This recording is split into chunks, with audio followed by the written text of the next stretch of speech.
Hello guys, how's it going? Episode 2 of Minecraft PvP analysis. So I just got home from college and now I have time on my hands and I can start cranking out some videos hopefully. So today I'm bringing you some more Blitz matches. One in the chamber, no sorry, yeah there is a couple one in the chamber, but Blitz you have one life. If you die you're out, last team alive wins. That's pretty much Blitz. And today I'm bringing you Blitzkrieg, Dead Heat, and 2 matches of Rage Quit. So I hope you enjoy. The majority of the video is this Blitzkrieg match because it lasts a lot longer than both Dead Heat and Rage Quit. So right off the bat, you'll see I went for this Infinity Bow. Bows on this map are insanely good. The low amount of armor, just the head and the boots, make it so that bows are extremely effective. So I always run up for that Infinity Bow because usually you don't have um, usually you start out with 16 arrows and it takes a while to accumulate more arrows by killing people. So I just go for that Infinity Bow right away, right away, right away, right away. You can also go for the golden apples that are in the middle chest, right up, like right in front of me right now. They're right behind that little outcrop there. If you go there and you do want to go for the golden apples, which I highly recommend, to some people, if you're a melee kind of person, I do recommend them. If you're on a team, maybe one person go there, another person grab the Infinity Bow. That way you can get some of both. If you do go for the golden apples, what I want to say is double left click on the golden apples so you can drag all of them into your one thing. It's the new 1.5 like item inventory type of thing. So you double click them all and you'll just get them. So see, I'm sitting back here while my ally over there are all going melee because I have the Infinity Bow. I should be sitting back shooting people. Also, you'll see that Firedar and I, otherwise known as Roka Snowcone, we were communicating in Mumble, and I was like, oh, I have the Infinity Bow, so why don't I give you the rest of my arrows, so that way you can fire too. That would make most sense. So, oh, sorry if you can hear my dog in my background. Hi, puppy! Anyway, back on topic. So, this map, I'm trying to just snipe people with my bow because that's my job. I have the infinity arrows, infinity bow, not the infinity arrows, and I'm going to shoot people. Also, you'll see that we're already at a numbers disadvantage. I'm on orange team, and you'll see in the right in the scoreboard, blue team already still has a one player advantage, and a one player advantage even on blitz is just outstandingly powerful. It really turns the tides rather quickly. So I'm trying not to die because if you die in blitz, that's bad. I also really need to point this out. I forgot to mention this. In Blitzkrieg, you have 3 lives instead of the original 1 life that is customary of Blitz. Blitzkrieg, you have 3 lives, so dying once is not too bad, but you're still dying. That's still hurting your team a lot. Also, when crossing that little like V-shaped ford there, I highly recommend jumping onto that little stone slab area first and then jumping onto the next land because if you're trying to just like run across, the water current is just killer. So I highly recommend going like forward instead of diagonal if that makes any sense. If you rewind the video here real quick. So this is what I mean. You jump onto that stone slab, then you jump over to the land because otherwise you're going to get hit into that water current and it's just going to be a pain and you might be shot and you might die. And I was on 1 heart there. If I hadn't done that, I probably would have been shot and killed. So that's a really nice little trick. So see, blue team's at an 11-person or 3-person advantage now. They have 11 people. We have 8. This is why I'm staying back, trying not to die. Also, if you have the golden apples, you might want to be using them a little bit more liberally than I do. You'll see that later in the video I actually pick up more golden apples and I use them but not really too much. So you see I'm shooting that guy, he's shooting us. You can go up there from that side. That's also another sniper spot. I'm not sure why I didn't go up there, but I didn't, so now I'm helping out this guy, killed him. See, I got my 5 golden apples there, and I should probably be using them more liberally. I don't need them right now, but you'll see later on in the video where I should have been using them. So, I'm coming around here. I'm about to rendezvous with Firedar again to give him more arrows, because again, we're talking to Mumble, trying to keep things together, and I accidentally throw him in there. That was a bad spot to give people items. We should have gotten some more cover instead of staying right in the middle. There's like 3 lanes. You have the right lane, the middle lane, and left lane. Middle lane's usually the most trafficked one, and that was just stupid of me going after it. There's also a fire blaze rod on this map that I forgot to mention that you can grab, and that's really good. It doesn't do much damage, but usually what you want to do is you want to hit them with that and then switch to your axe.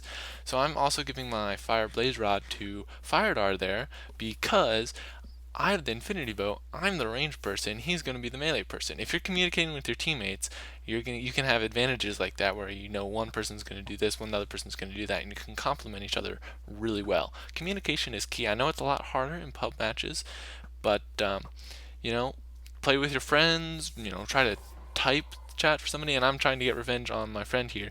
And this is stupid. I should not follow him into the water. Going into the water is almost a suicide. Um, like you're basically sentencing yourself to death if you jump in water because the arrow damage on this map is incredibly powerful, and when you're in water you're moving a lot slower and it's a lot easier to hit people with arrows, like a lot easier. um, like if you're an archer, if you ever see anybody in water, aim for them first because you probably have a higher chance of actually killing them. And this is unfortunate, but this happens in Minecraft. People glitch. Apparently he was actually on the other side of where I was swinging, but it happens. Just live with it. Minecraft, whatever. PvP, I mean, it's glitchy, whatever. You'll get used to it. One death isn't going to kill you. Well, I mean, it might cost you the game, but it's like, And so anyway, orange team is still hanging in there. We've got down. They still only got a 3-man advantage on us, but that 3-man advantage, they still outnumber us 2-1 right now. So that's pretty bad. And I knew that I wouldn't be able to fight this guy in melee because there were two of them following me. So what I did is I ran away and tried to get a pot shot off before I fight him. That's another really good tactic: is you run away from somebody, spin around real quick, shoot him with your bow. You get the health advantage right away. Then you go in for the melee and then you kill him. So see here, I'm going after this guy. Oh, I got the first hit on him. I think I'm gonna win, but then he just combos me very well, and I'm dead. Um, I'm not the best comboer, but basically what you want to do to combo somebody into a wall or whatever is you just keep re-engaging your sprint over and over and over. So this is Dead Heat, a very very fast-paced map. I probably should give myself more time in between these matches. Anyway, um, right here you'll hear I get a ping from that, which is pretty cool. That's a nice little sniper spot. You just sit down there, fire some fire arrows. You can get a couple kills that way if you want. If you want to play conservatively. If not, you want to go right into the middle, right? And then there you can just melee, shoot people. And I want to mention that Dead Heat, this map, is also a CTW. There's wool that you can gather in the middle that actually you can bring back to your side and place. It's a really fast-paced map. There is some strategy, but it's mainly just bow or run into the middle. Also, what I want to note right there. Oh, pause. So this is where you grab the wool for Dead Heat, and I want to note that if you stand on top of that fence, you will not get the slowness potion that is triggered when you open the chest. The chest is a trap chest, and it triggers a slowness potion that is thrown at the person grabbing the wool. And if you stand on top of that fence, that slowness potion does not affect you, and that's a really good trick. That way you can get away faster than pretty much anybody else in there. Very good. So you'll see here, I get a pot shot off, and oh, cross map snipe! Oh yes! So that's the spot that I use to use my cross map snipes. It usually lands right at the enemy's doorway, and you can sometimes get a cross map shot that way. Though it seems like people have been warming up to this, and not as many people go through that doorway anymore. So that's a shame, but it happens. So you'll see right there also that I picked up an arrow off the ground. When people shoot an arrow and they missed, you want to go and get their arrow, because this is a one-hit kill map, right? One-hit kill, people don't drop their arrows when they die. And if you kill somebody, you get an arrow back. It's like One in the Chamber from Call of Duty, if any of you know that style. So that was kind of just a little one strategy, one way to do it. What you do is you do that cross map shot, then you go clockwise around. People tend to go clockwise around the map. I'm really not sure why, but if you go counterclockwise, I'm sure there's plenty of strategies you could do. Like one of them that I like is hiding behind a building. Since everybody's coming clockwise, they go right behind you. Then you can just get like a team sweep. Sometimes it depends. This is my other opening strat: is I go clockwise here, and I sneak around this building. Usually one person stands up right in there, and you can get a nice easy kill that way. And then what I do is I let my whole team, get in front of me. That way I have a nice buffer between me and actually dying. I missed that shot, unfortunately. Anyway, picking up arrows off the ground is really, really handy skill. So I actually always keep my eye out for arrows on the ground. Um, sometimes you don't get them, but sometimes you do. So anyway, there's a guy up there in their spawn, which I saw. So I'm looking for another arrow here because, if I miss a shot, then I'm gonna have to go melee him, and meleeing somebody's always worse than doing stuff. Anyway, um, that's a lot of information. Still more I could say. Um, I guess I'll see you guys in another video. Bye bye, guys.